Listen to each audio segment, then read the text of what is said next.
Il y a le froid humide du fleuve et les coques des navires qui tanguent sur l'eau à l'automne. Il y a les feuilles éclatantes des chênes qui tourbillonnent dans le vent comme une promesse de changement. Il y a l'art pour dire et pour guérir les blessures du passé.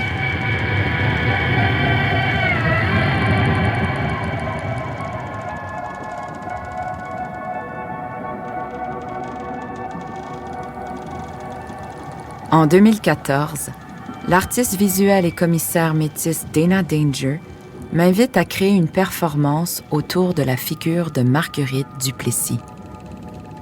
C'est dans le cadre d'une exposition organisée par le collectif des commissaires autochtones sur le thème des archives. Ma performance se fait derrière une vitre dans une galerie et je porte une robe rouge. Les parallèles sont nombreux entre la vie de Marguerite au 18e siècle et celle de beaucoup de femmes autochtones aujourd'hui.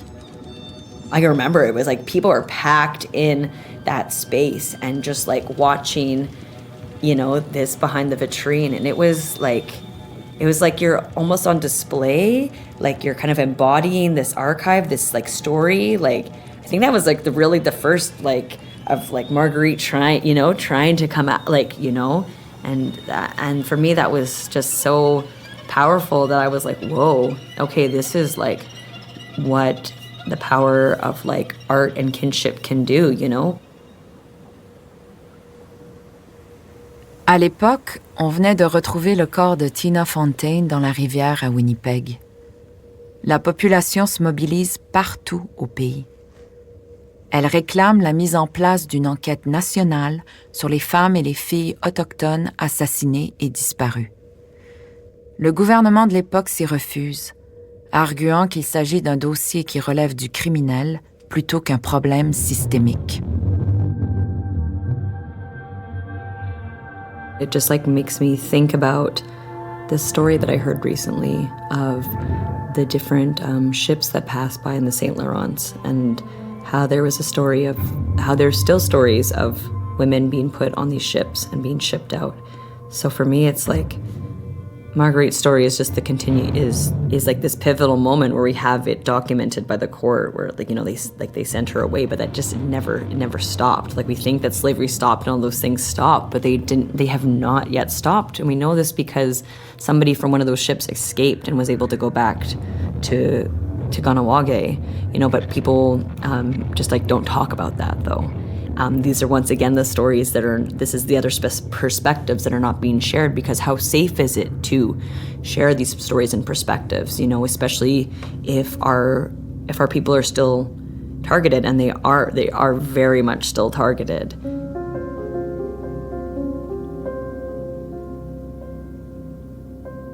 Windsor, Niagara, Toronto, Ottawa, Montréal. Ce sont les villes qui jalonnent l'autoroute transcanadienne et qui constituent la route principale du trafic sexuel au pays. On l'appelle aussi le Golden Horseshoe. C'est le même trajet que celui de Marguerite. Traverser les Grands Lacs, prendre le Saint-Laurent et arriver ici, à Montréal. Indigenous women are overrepresented in the sex trade, right? Yeah, 52%. We're 4% of the population of Canada, but we're 52% of the victims in HT have been Indigenous. And that's fucked. If you're Indigenous, you're poor, you're more likely to be trafficked. And it's due to displacement, due to colonialism. It just makes you more, you know, able to be taken.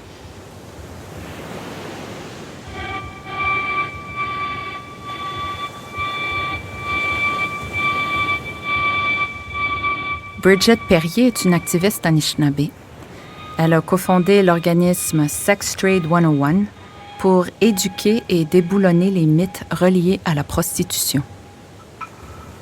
Elle-même survivante de la traite sexuelle, Bridget aide d'autres femmes autochtones à s'en sortir.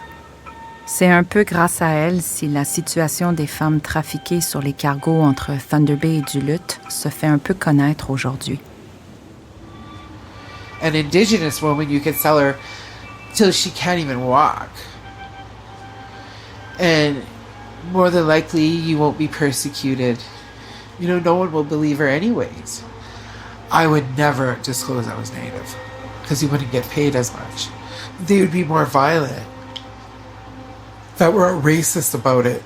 Like, why is it allowed with Indigenous women that our abuse could be lessened if we put a $ in front of it? And why is it normalized? Like, why are people normalizing like it's a great fucking job? We got to look at what's been in history, you know, and we know that colonization, you know, from the act of discovery. Like, if you look at our fable, our fairy tale is Pocahontas, which is documentation, the first trafficked Indigenous woman. You know, she was, 11 years old? We have Pocahontas, and it's normalized that she was passed around on the ships.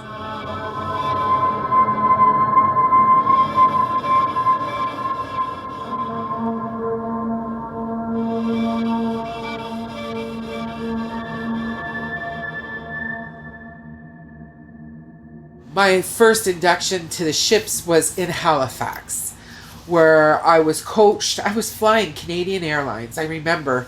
And I would fly and no one would ever ask me anything. Like, they weren't like, I'm 12 years old, 13 years old buying tickets to Halifax and nobody ever questioned me.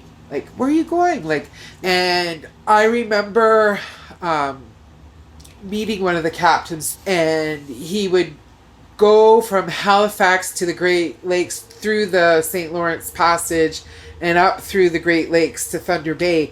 And I remember it was a few years later, he had found me in Thunder Bay, and I was with him, and he said, I'll pay you. I'm going to go from Thunder Bay to Superior. So I went with him. I got on the boat. And when I went on, I seen other Native women on the boat. And I was like, what? I seen them. I knew them from the city. Like, they were barflies. They weren't even prostitutes. And I'm figuring, like, this isn't good. And we got a knock on the door in the middle of the night. And the shipman was really in crisis. And he said, like, they're combative, something like, and the captain sent me to go, Jack sent me to go deal with them. And I'm dealing with the woman, and what had happened was she was sexually assaulted and her uterus had prolapsed. And I was trying to, like, holy shit, like, what are we going to do? And, you know, I called, and before sending me off, I was told that if they didn't smarten up, that they were going to throw them overboard. I grew up on Lake Superior. They were dead if they were being thrown overboard. That Lake Superior is like the deepest, coldest freshwater lake in the world. The storms, many shipwrecks, like, there's songs about it. So I thoroughly believe them when they say, we'll just throw them off.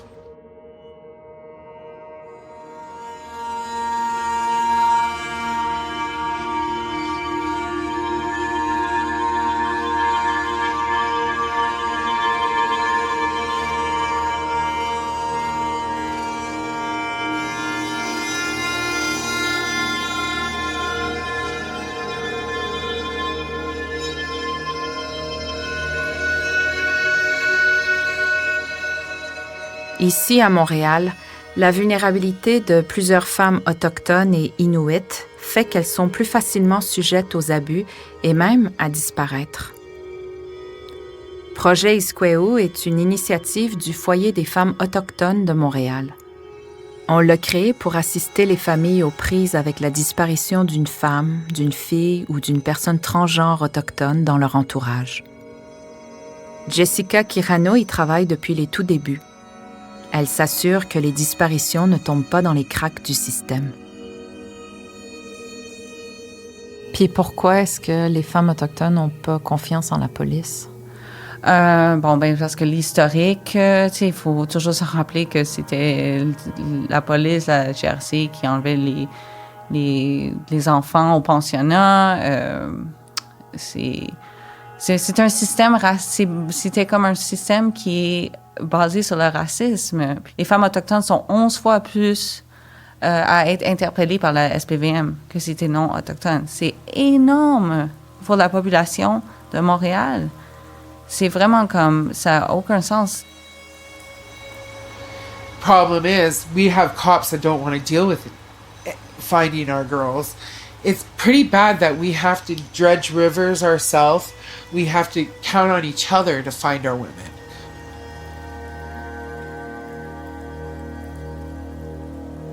Et il faut aussi toujours penser comme des situations à Val-d'Or avec les policiers arrivent ici à Montréal.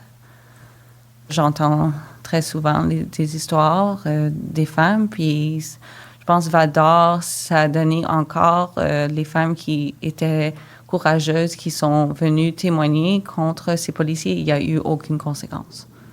Alors, ça a vraiment démontré que s'il y a quelque chose qu'un policier veut faire, qu'est-ce qu'il veut faire?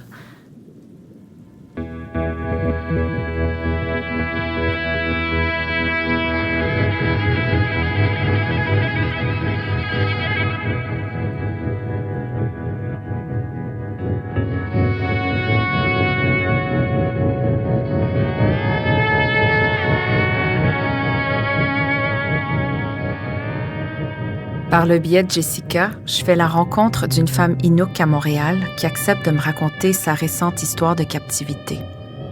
Elle a préféré garder l'anonymat, mais pour elle, c'était important de partager son histoire. Elle souhaite que les gens prennent conscience de l'ampleur de cette réalité. Plus de 250 ans plus tard, l'histoire de Marguerite résonne aussi chez elle. Native and Inuit people are getting kidnapped too, like I was in that hole for 44 days, and it was not fun. Mm-hmm. It was terrible. I'm sure how hard she went through, just the way you're talking about her, it flashed me back for what he did to me. And it's not fun. Sorry. Mm-hmm. Was that a long time ago? That was in 2017. I was not the only girl that he had. There was another Native woman. Sometimes it's hard. Yeah, it's never easy. I'm sorry I'm crying. I thought I was not gonna cry. Mm-hmm. Somehow he put the damn fucking pill in my beer. That's when I got lost. One sip, gone. Completely gone. That's what happened. And then when I was at his place, I woke up, my arms and my legs were tied up on the bed. His windows were covered with the plywood. And his door was locked with the 3 pot locks. Mm-hmm. That's how much he didn't want me to go anywhere. Because I tried to run 3 times, but he had to fix them for me not to run away. Mm-hmm. Mm-hmm. Yeah. He almost killed me on September 21st. Everybody was worried about me. Mm-hmm. So they thought I was dead. But good thing Jessica was worried about me. That's why I'm still here. If she wasn't looking for me, he would have killed me. Mm-hmm. Good thing I'm not crying again, talking about it. Mm-hmm. And I'm very happy I'm talking about it. Some people has to hear about this too. A lot of Inuit and Native people. But don't mention my name, please.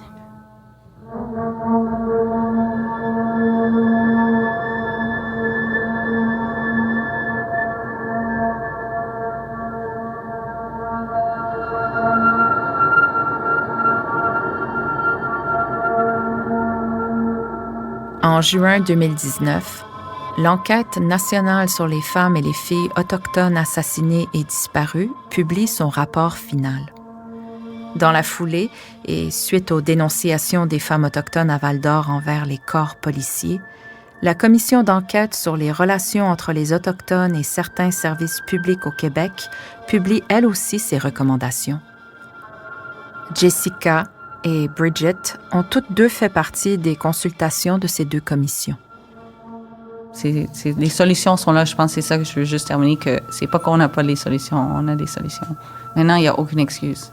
On a 231 recommandations, c'est juste les mettre en action, puis on met fin à cette crise. Les familles sont rendues, étaient comme courageux, ils ont fait leur témoignage pendant 3 ans. Je veux plus faire de consultations, j'ai fait la commission vient, j'ai fait l'enquête nationale, maintenant on les a. Maintenant, au moins, on a un document, puis pourquoi maintenant il faut le mettre en action? We had put so much time in that inquiry for it to be just tabled on the shelf. And I thought, fuck these people. Waste of money. That inquiry was a big fucking joke. Les consultations et l'écriture du rapport se font sur 2 ans seulement, et les coûts déboursés pour l'enquête représentent plus de 50 millions de dollars.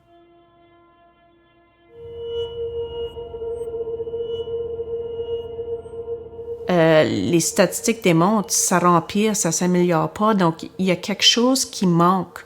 Les taux d'incarcération des personnes autochtones sont très, très élevés. On est environ même pas 4% plus de la société. Par contre, les hommes, les hommes, c'est environ, si je me souviens bien, 35% de la population incarcérée. Les femmes, c'est plus haut, environ 40%. Donc, quand tu regardes, tu n'es même pas 4% de la population, mais tu es une grande partie de la population pénitentiaire, il y a un problème. À l'époque de Marguerite, il aurait été impossible d'imaginer qu'un jour une femme autochtone en plus, puisse exercer la fonction de juge. Depuis les débuts de la colonisation, les droits de nos ancêtres ont constamment été bafoués. La juge Michelle O'Bonsawin est une des personnes qui changent le cours de l'histoire. Elle est la première personne autochtone à siéger à la Cour supérieure de justice de l'Ontario, à Ottawa. Pour beaucoup d'Autochtones, le système de justice, c'est un système de justice qui est calqué sur un autre système de pensée occidental. Comment est-ce qu'on fait pour concilier les deux? Ou, tu sais, je pense à ces femmes que j'ai interviewées puis qui veulent pas aller voir de policiers ou qui ont peur d'aller à la cour et tout ça. Tu sais, comment est-ce qu'on fait pour que le système de justice soit moins peurant aussi pour des personnes autochtones ou des personnes vraiment vulnérables? Je pense qu'il y a quelques différentes réponses à cette question. La première, c'est vraiment de mettre en place toutes les recommandations des différentes commissions qu'on a eues. Puis il y en a eu plusieurs au cours des dernières même dizaines d'années qu'on devrait mettre en place. Deuxièmement, c'est regarder la question d'éducation. Puis vraiment aller dans les communautés, avoir des discussions, puis aussi d'éduquer pas juste les personnes autochtones, mais le public.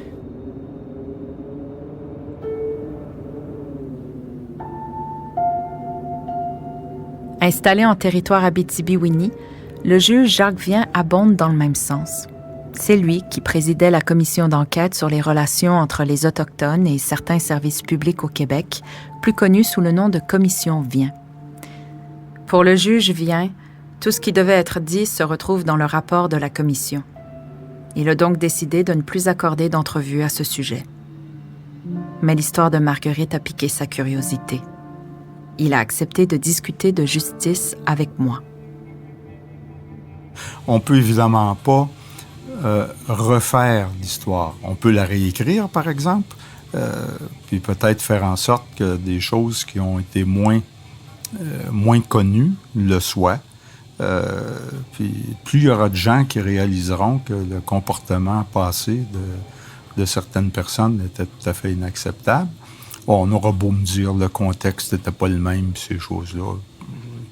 C'est pas plus acceptable qu'on peut le trouver acceptable aujourd'hui, que les jeunes, dès le départ, connaissent ces réalités-là tranquillement, Il faut, dans le fond, que l'histoire soit connue, puis les traitements qui ont été faits, puis les objectifs qui étaient cherchés en créant les réserves, c'était de faire disparaître le fait autochtone, puis de libérer les territoires pour les occuper, aller faire de la coupe de bois, puis bon, tout le reste.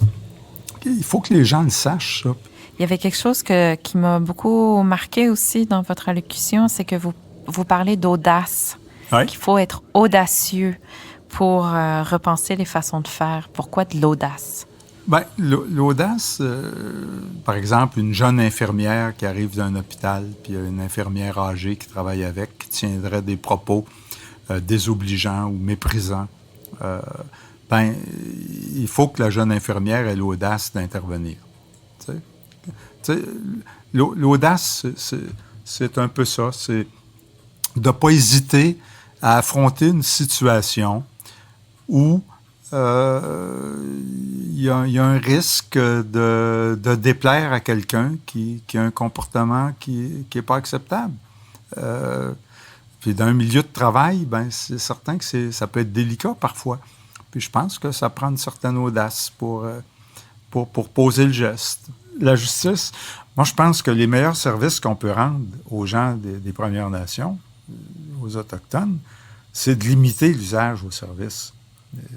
Puis si on veut limiter le recours au service, il faut donner des conditions de vie qui prêtent pas flanc à des situations où il y aura d'intervention de la justice. Il faut faire en sorte que les gens ne soient pas dans des situations où il y aura des gestes qui vont être posés justifiant l'intervention de la police.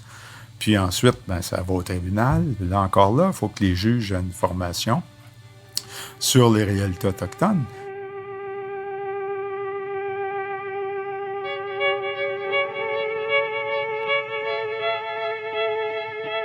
Tu sais, ça fait pas de différence à quel niveau de la société qu'on est comme personne autochtone, on peut faire face à la discrimination, mais qu'est-ce qui est important, c'est comment est-ce qu'on réagit à quelque chose d'inapproprié qui va nous arriver. Dans ma première année, lorsque je siégeais, la journée d'avant, Trump avait nommé la sénatrice Warren Pocahontas, puis le lendemain, moi, j'étais en cours, je faisais une longue liste de motions, puis il y avait des avocats qui rentraient et sortaient, puis j'entendais une avocate senior qui discutait avec un avocat junior. Je l'entends dire à son collègue, puis je dois le dire en anglais, she's Native Indian, she's our Pocahontas of the North. Puis moi, j'étais tellement sous le choc, je me suis dit, hey, j'ai-tu bien compris? Parce que je lisais une ordonnance, puis ça m'a pris un bon moment de recul. OK, Michel, tu dois dire quelque chose. Qu'est-ce que tu vas dire? Je voulais vraiment dire quelque chose. Puis j'ai dit, écoute, juste pour que tout le monde soit clair, j'ai compris que vous m'avez référé comme la Pocahontas du Nord. Pourquoi est-ce que c'est inapproprié d'appeler une juge Pocahontas ou n'importe qui d'autre, puis d'avoir cette discussion-là? Puis on a une obligation de dire quelque chose, parce qu'on reste silencieux, ça va continuer. Puis j'ai trouvé pour mes enfants, c'était important à savoir ça, pour que si jamais ça leur arrive, il faut qu'ils savent, c'est vrai, il faut que je dise quelque chose.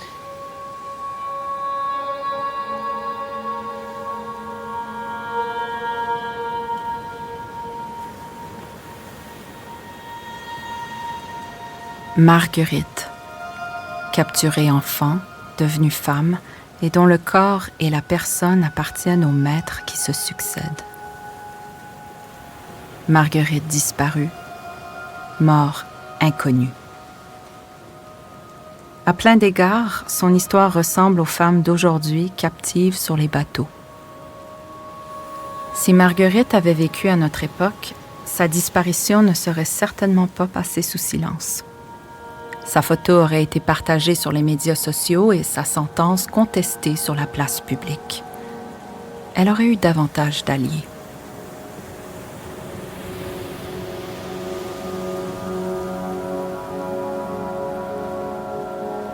I think as Indigenous peoples, we look to that when certain things happen of like, what is the lesson out of this? What is the teaching, you know? And I don't think it's a way to like normalize. It's just a way to teach us, because the world is full of horrible things. Indigenous people and Black folks are, demonized and sexualized in ways that we don't want to be, you know? And that's been like this has been a historical thing that has like informed our societies for a very, very long time. So this is like some deep-seated stuff, you know.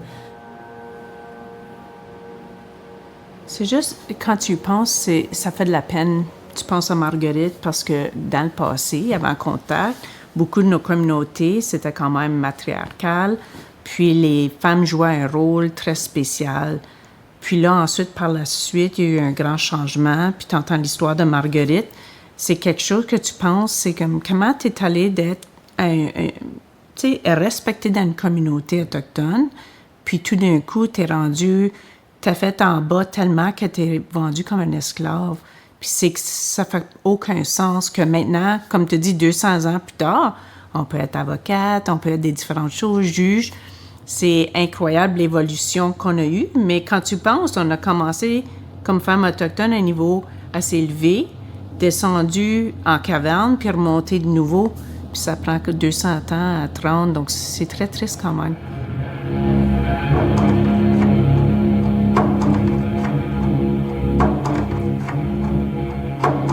I know these stories are just like so are very heavy to know that this is like how like some of our people were how our people are treated, how they're seen, that you know, like, and them being, you know, these individuals being slave owners, they knew where they were sending her, that they knew that they were sending her to her death, and that they didn't see, you know, out of all of those words, they didn't see like a survivor. They didn't see somebody who's like, you know, who, despite being, you know, passed around like as like the same as like a piece of furniture from house to house or something, you know, is treated very much like something that they own that can be discarded.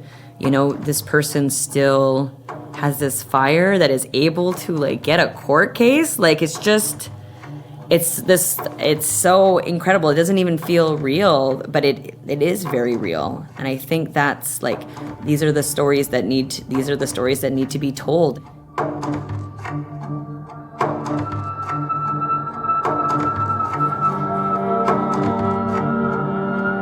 Il y a des histoires qui se répètent, comme des algues qui s'enroulent autour des pierres. Il y a le passé et le présent qui courent comme des rivières mises côte à côte. Il y a l'eau de la mémoire qui s'éclaircit quand les nuages du passé se dissipent et font place à de meilleurs lendemains.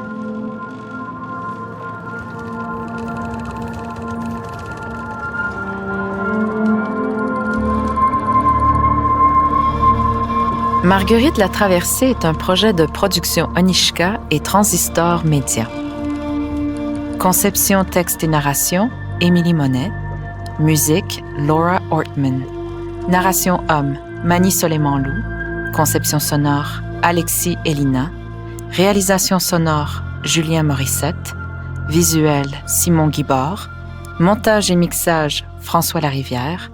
Prise de son supplémentaire, Simon Riverain, Greg Hill. Assistance à la scénarisation, Laetitia Torgo. Production, Laetitia Torgo et Stéphanie Lorrain. Direction administrative, Gestion du Mont-Saint-Pierre. Un merci tout spécial à Marie-Lou Craft pour son regard éclairé. Pour plus d'informations, onishka.org.